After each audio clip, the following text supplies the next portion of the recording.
siz garson olacağım. Onlar şey yapsınlar. Okay. If you stay a little bit away please, not too close. Hayırlı olsun.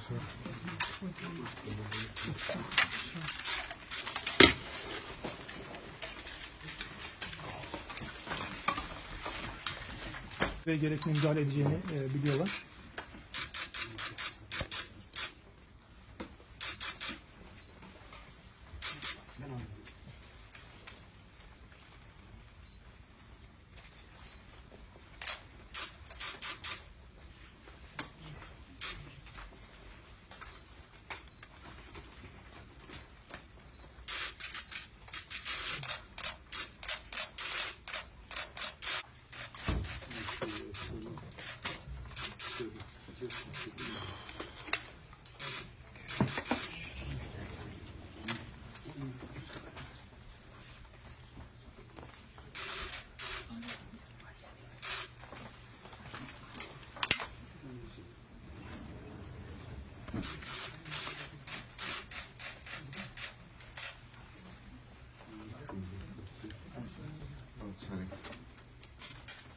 Yok.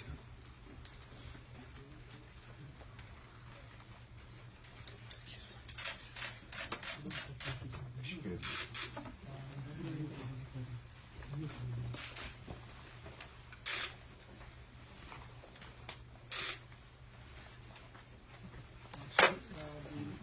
Photo video guys, could we come back a little bit, give a little bit more space, please?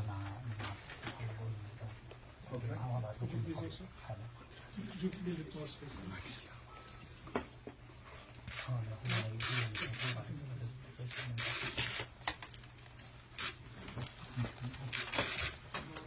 New York Times gazetenin temsilcisi var. New York Times, New York Post ve New York Daily News. İngiltere'den Guardian.